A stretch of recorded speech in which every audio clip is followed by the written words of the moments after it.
Our next speaker is Dr. Clara Deacon from South Africa, and she'll tell you a little bit about herself.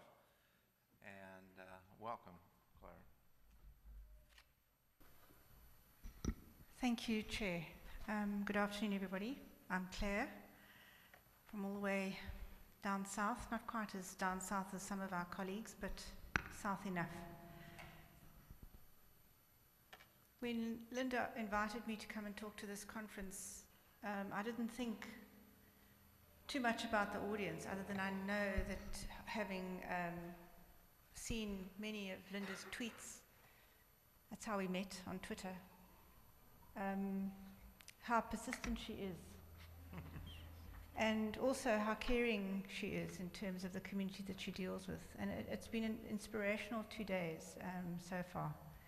So thank you very much, Linda, for extending the invitation for me to join you. It's been an absolute pleasure, and I look forward to many long years of involvement. Okay, so I'm just going to talk a little bit about the legacy issue of what happens in South Africa, but I think some of it's already been spoken about by Ed, and so I'm not going to focus too much of that. But I think that what is important, and it came through to me last night, was that there's no half-life for asbestos. And I think that that's a critical thing in terms of dealing with it with the fibre, because it's never going to go away. And so you can't actually bury it really. You can contain it and so on, but it might just pop up somewhere. So we're not really going to ever get rid of all of the disease profiles and the suffering.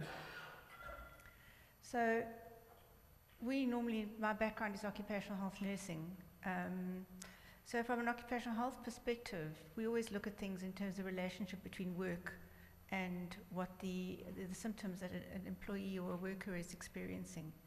So, for example, if you're exposed to noise, then you can expect that a worker would be possibly exposed to that and suffer from noise-induced hearing loss.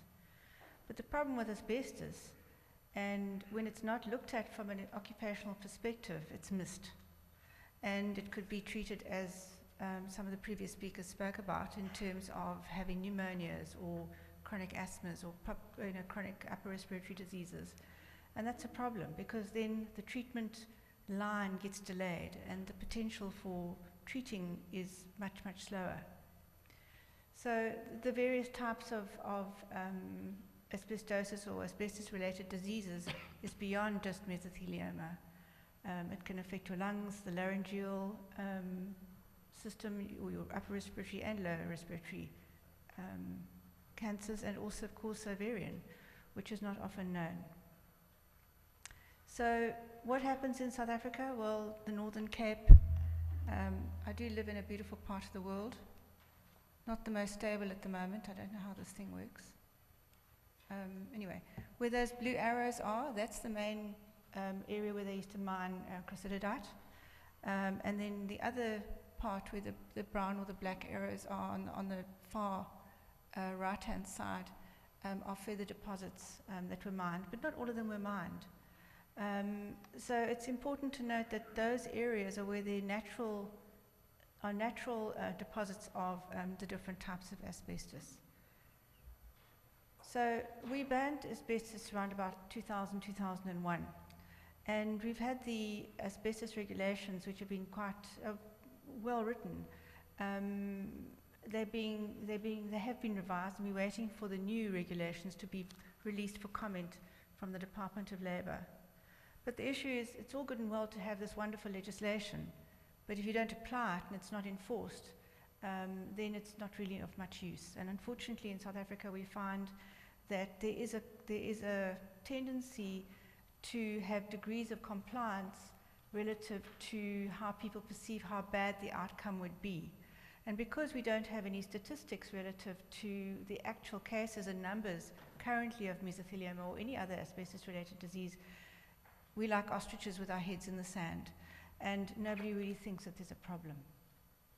So that is an issue. The other critical thing that we found is that, and that the regulations require in terms of practicing, is that you must have approved inspection authorities, which are an extension of the Department of Labour, who go out and they measure and they monitor asbestos, a contractor who has to remove asbestos, must submit a plan to the Department of Labour for approval before they can actually do any removal. But if you're only removing a couple of asbestos sheets from roofing, you're exempt from this particular form of requirement. So unfortunately, in most cases, because it's not high-end work, you'll find that the type of contractor who will be brought in to do that kind of work is a small, micro, medium enterprise, or an SMME as we call them. So they are exempt, and they are now highly exposed because those individuals are in fact normally incompetent contractors because they don't come from a formal construction background. Anybody in South Africa can become a contractor. So you'll go in with somebody who's a nurse or a doctor or a cleaner or whoever who now starts up his construction company and can go in and remove asbestos sheets. And of course then it's not dumped in a controlled hazardous waste site. So you find that many of the asbestos waste products then become housing components for the indigent. So many of our townships and our informal communities, they can't afford to buy or to build a formal house or a home, so they will use the asbestos sheeting or so on for building their homes. I've just spoken briefly about the paucity of statistics. 2003 was very important in terms of compensation. There were a couple of cases, and I think some of the audience know about these. The Asbestos Relief Trust and the I can't even pronounce it. It's Kalahari or Kalahari, there we go, Relief Trust. So what is important here is that the claimants will be covered that were part of this trust and the award by the courts up to 2028 because of the long latency period of the disease and from exposure. Just in terms of two case studies that I came across that I thought were quite interesting. Soweto is a very large township in the Johannesburg area. It stands for Southwestern Township, which is a legacy that we have in terms of the apartheid era. What they did find is that 63% of the homes there were older than 20 years, and obviously in terms of that would have been more likely to have had asbestos components, roofing, etc. Involved. The problem with these particular homes is that in them, up to 53% of them were identified to have infants or small or young children. So in that particular type of community, you'll find that the people don't have the opportunity to maintain their properties and to maintain the asbestos sheeting and to keep it in good condition. So if you have a friable form of sheeting and it's in poor condition, then obviously you're going to have fibers flying around. So it's not only the young children and families that live in those homes, but obviously from a community perspective as well. The second one was where they used high pressure cleaners to clean the asbestos sheets. The pressure at 150 bar is rather substantial. And of course when they applied the high pressure water to the asbestos sheets, there was huge contamination around the soil and so on. So in this particular case, this was one of those kinds of situations where there were no formal AIAs, as we call them, or occupational hygienists or industrial hygienists as you call them, who are the AIAs that have to go out and do the actual monitoring. So they had to stop the work, bring an AIA in, bring an approved accredited contractor into being. And of course, in terms of that, the work stopped until all the aspects were in place. And the cost of the construction project went through the roof. But the client had to pay because that's what you had to do. You can't do less than what the legislation prescribes, and it doesn't matter what it costs in this particular case. Just in terms of occupational exposure, the area that I work in mainly today is the construction sector.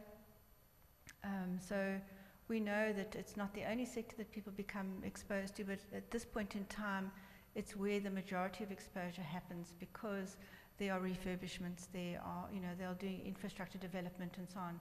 So the likelihood of construction workers being exposed to asbestos fiber pipes, because the majority of our water system is actually made up of asbestos fiber cement pipes, is really quite good.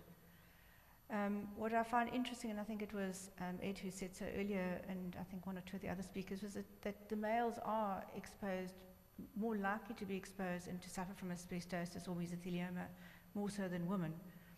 And again, as I said, because we have such a poor statistical information, we don't know where the majority of people are. And our black community, unfortunately, are the ones that suffer the most because they're the ones who do the majority of the labor-intensive work. We don't have the services in the communities to be able to assist and to identify the diseases. And it is common in South Africa for workers who work in the cities to go back to their rural homes. And of course then they're lost to the system because there's no healthcare service in the rural areas of South Africa, or very minimal, and certainly then would not be occupationally health orientated.